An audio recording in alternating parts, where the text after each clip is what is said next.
En 2008, la crise financière a non seulement ébranlé les marchés financiers, mais a également eu un impact profond sur la vie quotidienne de millions de personnes.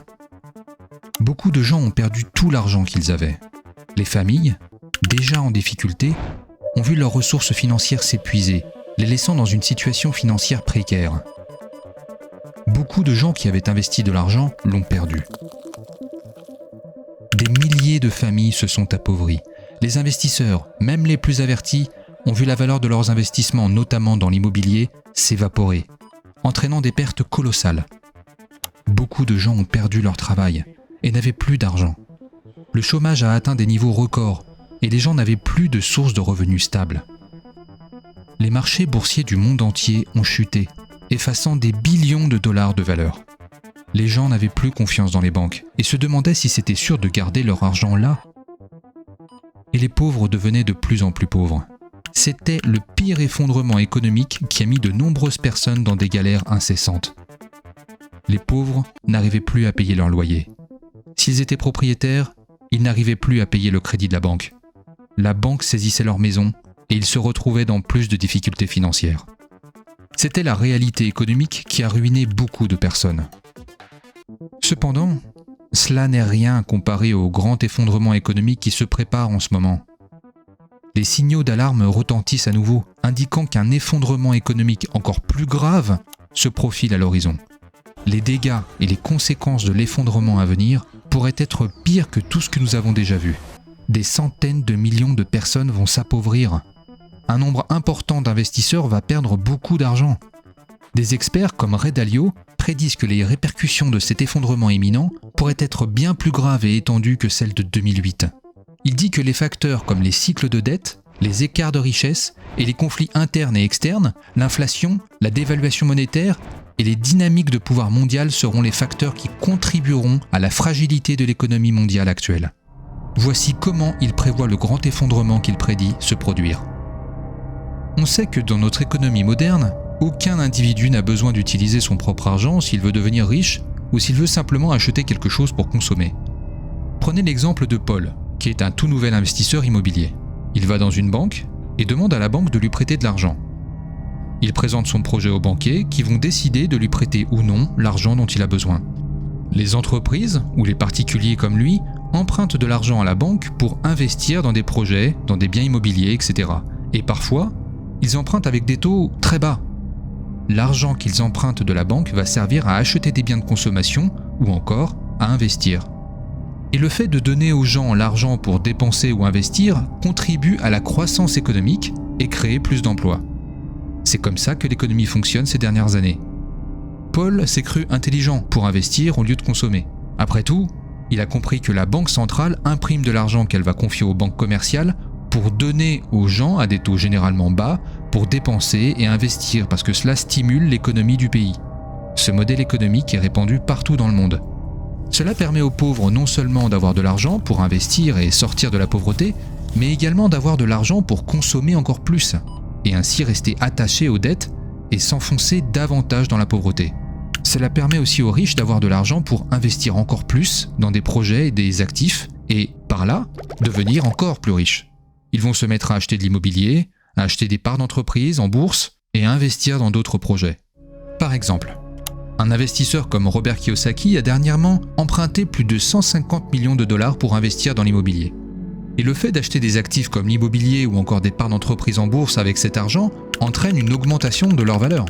C'est ce qu'on a vécu ces dernières années avec le prix des actifs qui ont augmenté sans cesse.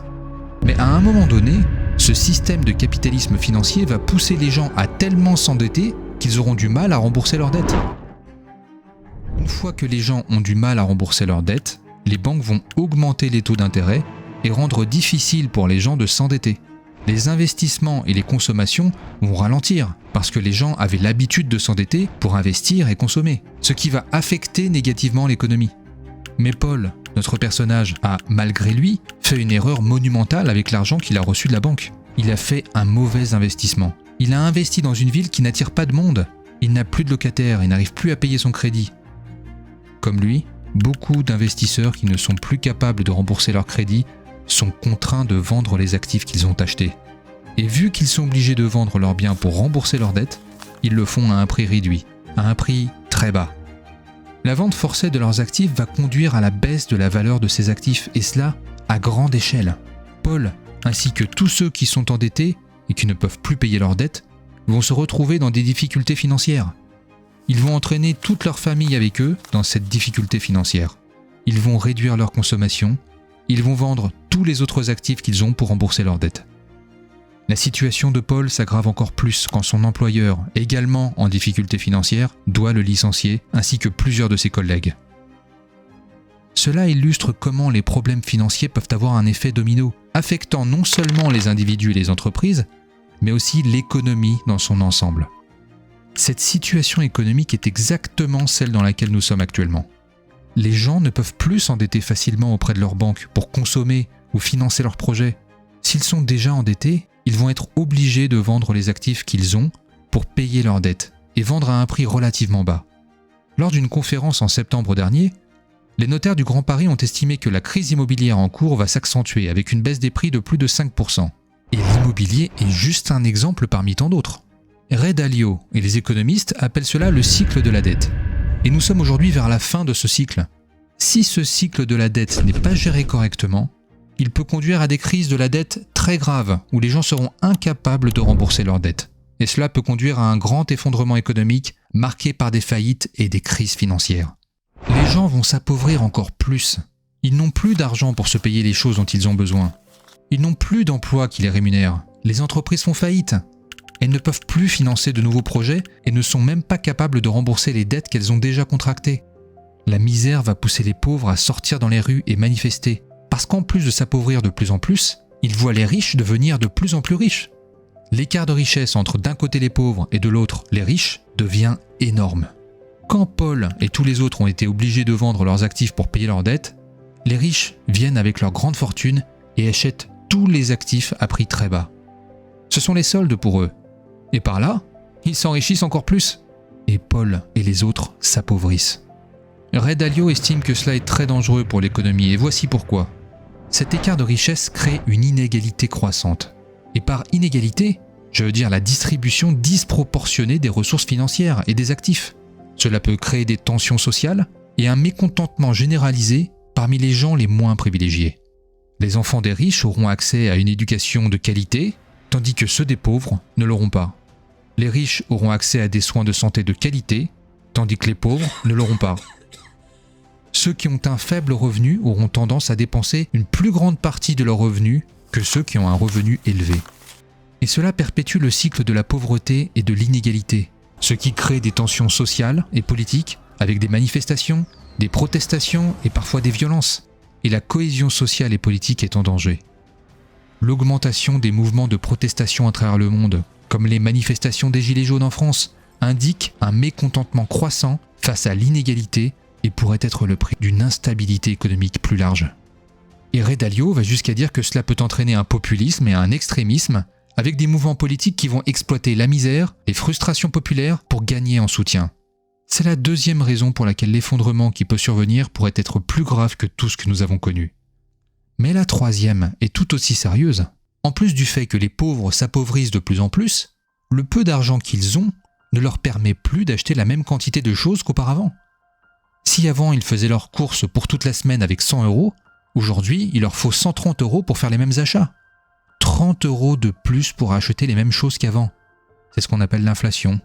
Le résultat est que la valeur de l'argent que les gens possèdent diminue. Et vu qu'ils sont désormais obligés de dépenser plus pour acheter, ils n'auront plus assez d'argent pour épargner, investir et consommer autant. Ce phénomène peut créer une instabilité économique et, pire, dissuader les investisseurs étrangers et domestiques d'investir leur argent et de détenir la devise en question. Par exemple, Ray Dalio n'a pas voulu investir des milliards de dollars qu'il gère en Europe, ni même les détenir en euros. Il préfère plutôt investir dans des pays qu'il juge prometteurs, comme la Chine. Ce qui nous amène à la quatrième raison. À mesure que les populations de certains pays s'appauvrissent, que leur monnaie se dévalue et que l'écart entre les riches et les pauvres s'agrandit, de nouvelles puissances économiques émergent. C'est le cas de la Chine. En l'espace de 40 ans, a sorti plus de 300 millions d'individus de la pauvreté. La Chine est le nouvel Eldorado économique et tous les investisseurs veulent y aller. tout le monde s'accorde à dire que l'économie chinoise va dépasser celle des États-Unis et qu'elle sera la première puissance mondiale d'ici peu.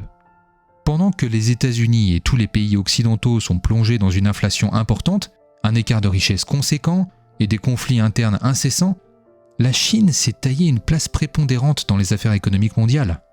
Elle cherche à contrôler davantage de ressources minières, de territoires stratégiques et à étendre sa sphère d'influence dans le monde. Elle a réussi à rendre le monde entier dépendant d'elle. Et quand son économie ne va pas bien, le monde entier en ressent les effets. Un problème ou un conflit impliquant la Chine peut affecter le commerce mondial, les chaînes d'approvisionnement et les marchés financiers contribuant à l'instabilité économique globale. Elle travaille à ce que, quand les gens font des achats à l'étranger, ils utilisent sa monnaie, le yuan chinois, au lieu du dollar américain, actuellement la monnaie utilisée dans les transactions internationales. Il est quasi certain qu'elle sera la première puissance mondiale d'ici peu. C'est ainsi depuis les 500 dernières années. Un pays devient puissant économiquement, militairement, contrôle le monde pendant un certain temps, atteint son apogée, puis s'effondre lentement, pour laisser la place à une nouvelle puissance. Les États-Unis et leurs alliés ne vont pas se laisser faire. Ainsi, les récentes tensions géopolitiques, comme les conflits en Ukraine et les tensions entre les États-Unis et la Chine, ont créé une incertitude mondiale, infectant les marchés et les investissements. Beaucoup de pays du monde entier sont actuellement dans le rouge. Les croissances économiques sont faibles, voire négatives pour beaucoup de pays. Dans la zone euro, la croissance prévue est de 0,7%, et ce chiffre continue d'être révisé à la baisse. L'Union européenne dans son ensemble frôle la récession en ce moment. Si vous combinez tous ces éléments que nous venons d'évoquer, si votre gouvernement imprime beaucoup d'argent, si vous avez une inflation qui persiste, si les riches deviennent de plus en plus riches et les pauvres de plus en plus pauvres, que les tensions sociales, les manifestations, les mécontentements se multiplient, que l'ordre interne est menacé, que votre statut de puissance dominante est également en déclin et que vous ne produisez plus grand-chose comparé à avant, que la bulle immobilière persiste dans plusieurs grandes métropoles, que les investissements et les projets ne sont plus financés par la dette parce que vous êtes déjà largement endetté, alors l'effondrement qui découle de cette situation va être pire que tout ce que vous avez connu. Ray Dalio n'est pas un pessimiste fini qui ne voit que l'effondrement. Il offre des solutions qui peuvent aider les gens à mieux s'en sortir lorsque l'embrasement va commencer. Il dit qu'il faut premièrement diversifier vos investissements. Et il est tellement sérieux dans ce principe qu'il va jusqu'à acheter des actifs comme le Bitcoin pour s'assurer que son argent est bien diversifié. Il dit ensuite qu'il faut que les pouvoirs publics agissent pour réduire l'écart des richesses en donnant aux pauvres les mêmes opportunités. Que les gens doivent arrêter de s'endetter pour consommer. Que l'économie doit être stimulée plus par le travail, la productivité, que par la dette. Il faut que les pouvoirs publics réduisent leurs dépenses et allouent judicieusement l'argent que les contribuables leur confient.